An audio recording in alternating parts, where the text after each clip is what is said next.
Kia ora Sarah, ngā mihi kia koutou, tautu ana ngā mihi kia koutou I tēnei kata, no reira, ka tira. Just really pleased to be here this morning and to just share a few insights into how I have responded to the notion of preserve. And I think the title really talks to the essence of what I want to talk to, and that's Poi Poi Te Kākano. And it's a term which relates to the origins of Māori and Rangiatea. So, Te Kākano ahau I ruia mai I Rangiatea. So, I'm a seed sown from Rangiatea, and hence I will never be lost.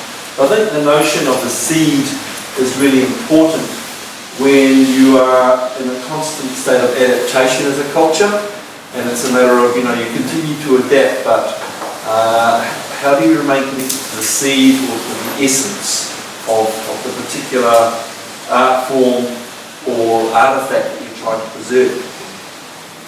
So in terms of where I'm from and where I'm going to be heading to in about an hour and a half, this is Huruiki Maunga. This is our mountain which connects the Ngāti Wai and Ngāti Hau iwi, and Ngāti Wai being to the coast and Ngāti Hau inland. And so I was talking to Mark just earlier, and this is where we have our papakainga here. And we don't have any road access, and so it is a place which is self-preserving in many ways because it's not interrupted by all of those different dynamics of easy vehicular access. So when people want to see you, they really want to see you. And I had a kind of a bit of a dream or slash nightmare maybe a week ago. The idea was, the dream was that the bay that we based in here had all these vehicles lying on it. It's like, oh no! So we could get road access through a neighbouring property, and it's always tempting to head in that direction, but at the moment, no matter how difficult it is, we're pretty keen to preserve that the way it is. So this is the old place that my father and grandfather built, and then we're trying to sensitively add other dwellings in, which just cater for the expanding whānau. Back over the hill, Whakapara, this is our marae. I was fortunate as a new graduate, a relatively new graduate of architecture school, to be able to come and design my own meeting house here, and thoroughly recommend working with your own people. It's the toughest thing you'll ever do, but also the most rewarding if you can come out the other side intact. Apira Langata, very important character in the 1920s with his realisation that the material arts of Māori were in steep decline, certainly not valued by the agricultural economy and the political systems that had arrived the century before. And so he and Princess Tupuia spent a lot of time and energy influencing the governments of the day to really begin to invest in Māori arts and crafts. So the 1928 was called Māori Arts and Crafts was established in Rotorua. And that school continues today, and we were fortunate to complete a project for them just earlier this year actually. So in 1940, with the centenary of signing the Treaty of Waitangi, the whareurunga was built as I guess to symbolise the importance of the treaty, but also to crystallise the returning skills of the carvers, weavers and artists that were required to create this whareurunga. There's a fair bit known about Māori meeting houses and their construction, but in the early 2000s I became aware that it was very little known about domestic Māori architecture. So we spent some time working with elders, Harley Williams here, my dad here, people who grew up in these houses, helped to build them. And these were built in a matter of days, or at most a week. They were warm, safe and dry. They cost virtually nothing. And they would last about 10 to 15 years. And then of course you would rebuild in another week. So, you know, I think this exercise really helped to crystallise some views on social expectations of housing and who is the fool spending 30 years cutting off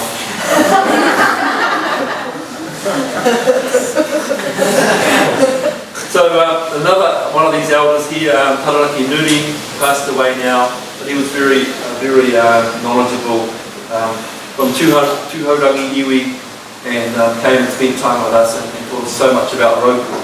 Raupo as a material, Raupo as an element with its own whakapapa, with its own genealogy, and explained all the different parts of Raupo. And of course the beauty of Raupo is it's a very good insulating element, and if kept dry can last well over 100 years in fact if it's kept fully dry. Moving to Nico, once we thought we had a handle on Raupo, we thought we would look at Nico as our closest relative to the Pacific coconut, and in the Cook Islands the name is Kiko, and it was the closest thing that our relatives saw, and so we've got a very similar name for it. 2006, again working with Harley Williams and another elder, Hiku, and going through the process of blessing the site, laying the Maori stone, having 20 students clambering over the structure, and all what you realise is that nothing that you're doing is dangerous. There's no hammers flying, there's no tools, there's no power tools, so everything there is lashed and woven. So you can throw as many people as you like at this, and no one's getting in each other's way or likely to injure each other. So finished that project off, and that was a one-week project there.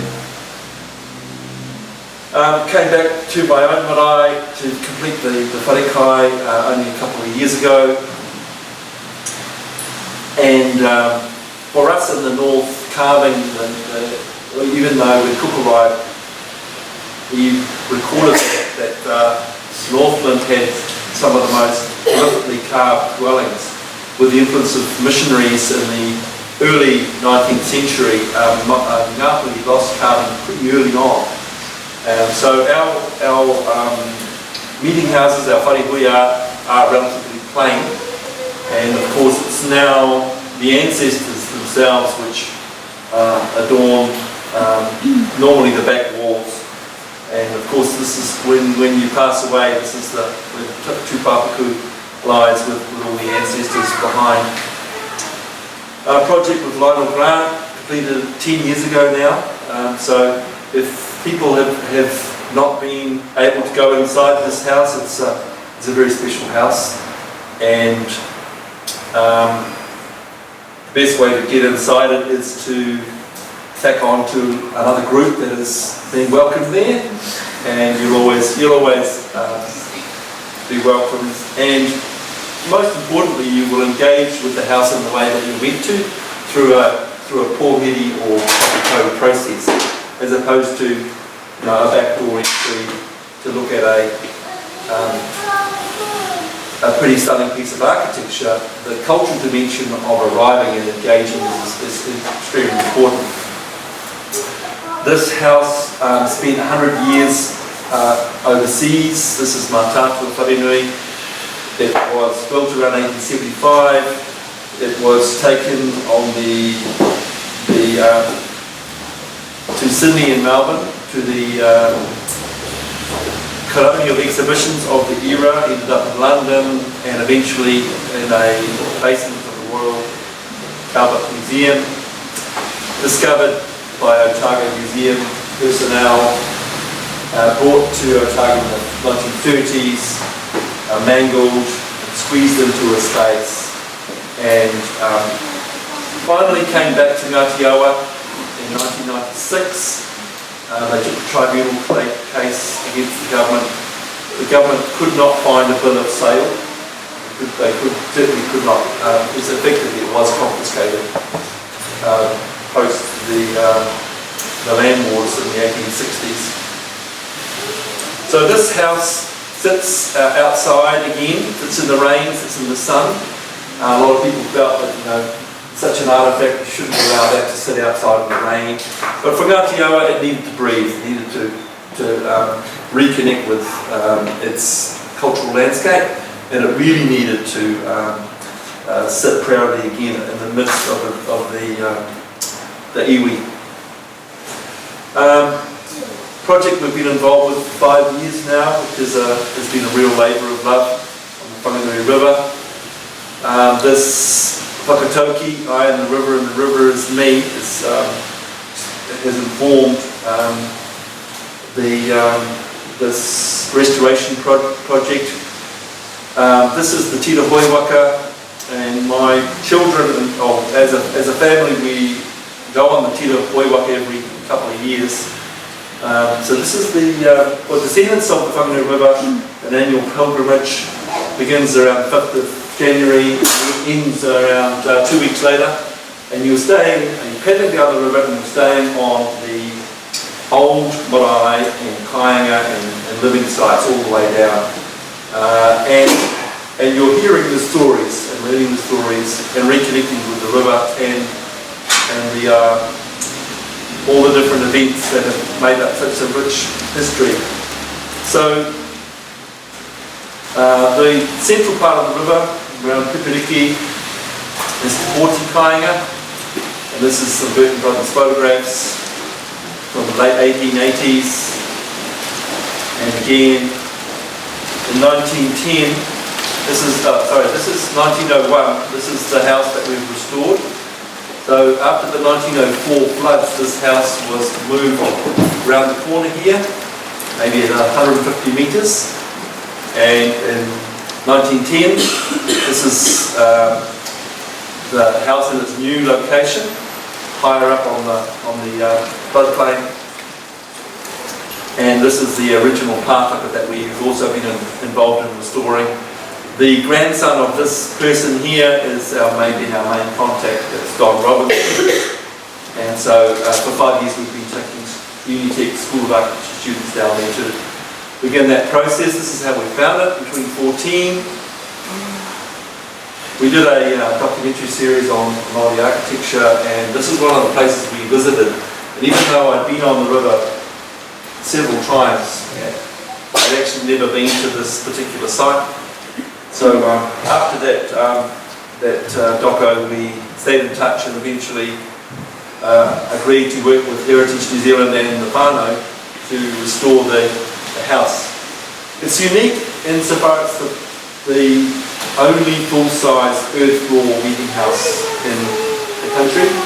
All the other earth floor meeting houses in the Whanganui and other regions had concrete floors poured into them, or timber, or raised up and put on timber floors, and generally in the 1980s. But this is us ripping into it, just giving you a sense of what it takes, the karakia, ruruku required, the jet boat trip down the river to get to the site, then you've got to get all the materials up the bank.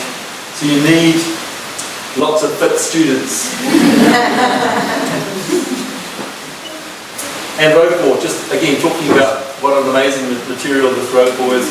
And you've probably heard the figures, we've got 3% of our wetlands left, and that's why Māori have been divorced from engaging directly in their own shelter for the last 100 years or so, because the materials just aren't available. And this is the principal cladding material which provided really good insulation for a range of different types of houses, including meeting houses. Now this, when we pulled off the weatherboards of the meeting house here, we found the original rope board packed in really tight in bundles in the wall. Perfect condition. So we had to replace a lot of weatherboards and stuff. So this is the rope board that we harvested locally to repack into the wall cavity. This is Jim Schuster from Heritage New Zealand, and you can see he's just getting the bundles, and then we're putting them back into the wall cavities here. And nearly complete. New mahi, new tōtara mahi. Working with the students to level and compact the floor. You look carefully, with duct tape pieces of timber to their shoes. That's the high-tech compacting process. Again, you can see that the south wall was quite heavily damaged, and so you can see all the new tōtara timber that we've used to replace the sarking and max riding there. Researched the original colour of the weatherboards here from the Victorian colour palettes that's still available. Getting close to completion here, and this is November last year, and then in December coming back to do some more work, and then really amazing this year to have the Tira Hoiwaka formally rededicate the marae, to see a place which has always been held dear to the local hapu come alive again and be celebrated by the Tira Hoiwaka was very moving. And so to have 150 odd people there for the rededication, staying there for 2 nights. We created a dining structure here and other cookhouses and so on, composting toilets and so on. So it's now a living marae again, but it's off-grid in every sense of the way. There's no road, there's no power, there's no recirculated water, there's no sewerage, there's no data, there's no cell phone coverage. Just finally, preserving our world view. Some of you will know that the Māori notion of up and down are this way. So from our perspective, when we're travelling from Northland, when I was a kid, relatives would say, I'm going up to Auckland. From Whangarei, I'm going up to Auckland. So they were still using the English translation of the world view. So this is what's quite important when you're colonised by the opposite view of what's up and down. Taking this exhibition to Venice in 2014, part of the team that took the first Aotearoa exhibition there, and being able to work in this 15th century palazzo here. I couldn't convince the team to turn the map the other way up. And we were able to commission and have carved this There's whatarangi, it's a form of pātaka, single post, and to insert the War Memorial Museum inside that is a commentary on the way that our museums have consumed our taonga, and we've reversed that role in this particular situation. And here we were able to really talk about the origins of architecture in Aotearoa, and really honouring Pacific and Māori traditions, which still inform what I believe is the best of our architecture.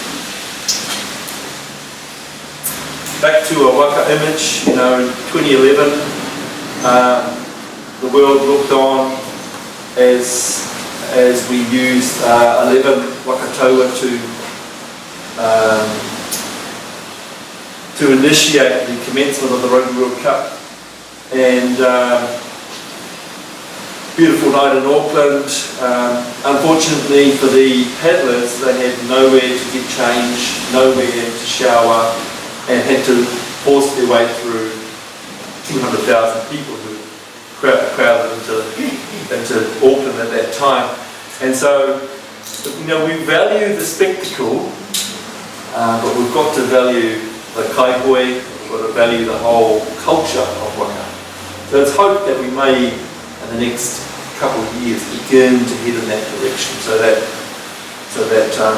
we can see this sort of event more regularly, and the people involved can feel valued. Finally, just in 2012, before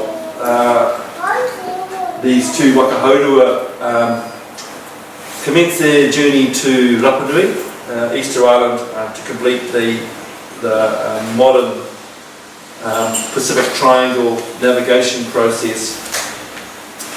Just for a week, while these waka were parked here, we actually looked like we might be a truly Pacific city. And the challenge really is, how do we keep that sort of temporal, ephemeral identity alive, as well as inscribing those particular Māori and Pacific cultural identities into our architecture. So, just returning to the initial slide, just accepting that the process of adaptation means that we can't save everything, that we are always constrained by resources, but that we must seek to identify the seed and preserve that at all costs. Koe koe te kākaro I ruia mai I rangiatia. Kia ora tātou.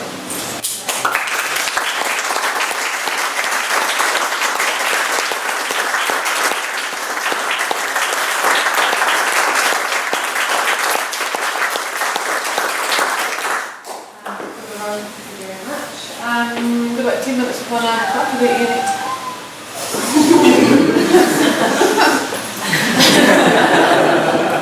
Any questions or no?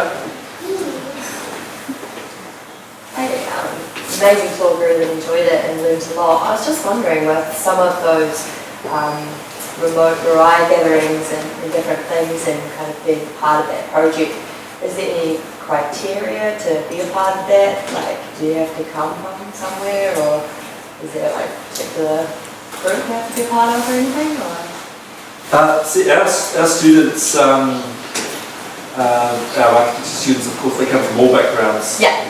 And so all you have to be is keen, basically, in that regard. I think it's always about connections. So what I encourage people who don't have their own whakapapa connections is to work with their own personal contacts and places that they live. And I think if we think about the process of becoming Indigenous, what it takes really is to bed yourself into a particular location that you have a connection to, or you feel connected to, and say, well, this is me, and I'm going to take the time to build the connections in that particular area, which will always include a mana whenua or Māori grouping of some description. Yeah. And then build that relationship, and then once you build the relationship, then you're just part of that community. Yeah. And you see that in many rural communities. So local Pākehā people incredibly well connected and involved in the day-to-day activities of life, just because they've decided, no, this is us. So I think it's not something that you can do immediately, but it always starts with your own connections and your own place that you hold dear.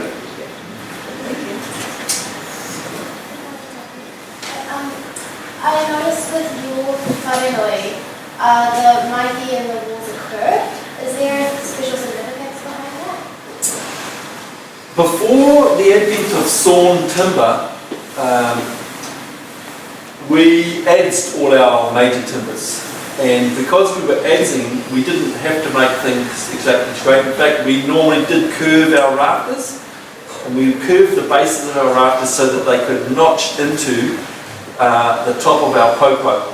So if you look at the oldest houses, they've got this haunching and this curve at the base. So what we did there is, obviously we've used glue laminated timbers, but we were referencing the softer forms of our architecture, which were in play prior to Victorian sawmilling coming into the country. Yeah.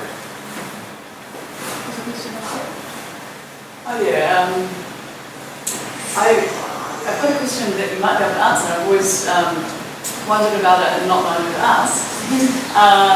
Whenever I've slept on Marae, I've slept my lifestyle and the whānui, with a whole lot of people sleeping like mattresses next to each other. And do you know traditionally whether the ancestors were often sleeping like that, or will have their own smaller places where they're sleeping within their,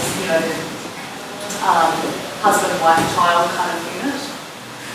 Yeah, so the whare raupo and whare meko that I showed you, those were smaller houses, maybe 2 by 3 metres or so, and they were for a subset of a wider extended whānau within a hapu environment. So if you were a local, you lived in a cluster in your small whare, and the key thing about those smaller whare is they were just about shelter and warmth. They weren't about your social status or anything else. They were a machine for living. So yes, if you were local, then you would be living in your clustered environment. But visitors were always hosted in the chief's house. The chief's house was larger, and that's generally where that lifestyle sleeping happened, as it still does today. So that's a continuation of an ancient tradition. Sometimes there would be separate houses built, whare puri, like a dedicated sleeping house, and that would be built in proximity to the chief's house. And that's so it is you've been lucky to be part of a 1,000-plus-year-old tradition.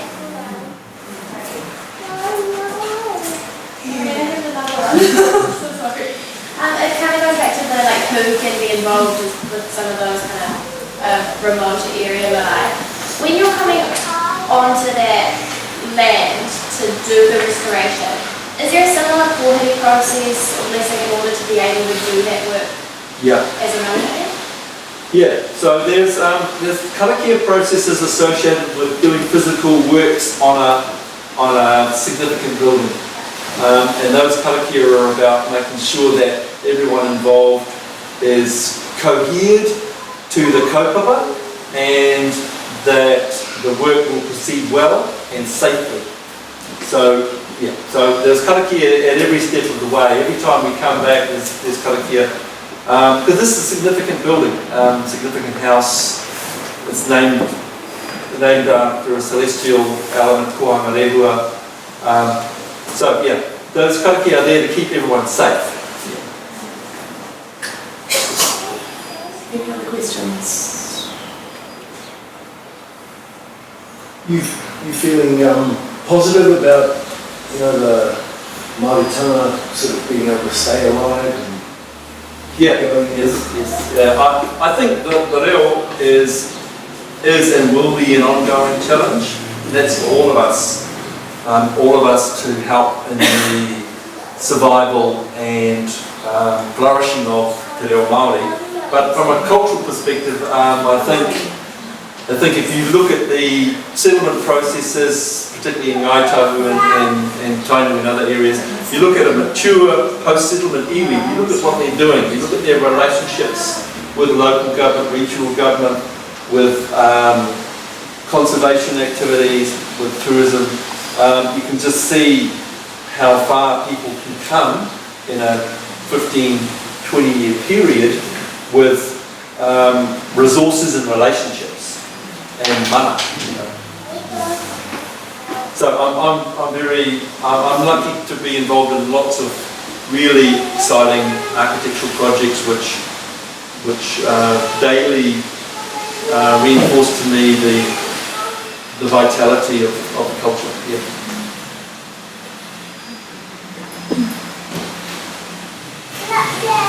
We're heading towards 9 o'clock, some of the people need to get to work. Although thank you so much for listening to your videos. Also your images are outstanding, beautiful photos. Thank you very much. You can join me in thanking again those videos.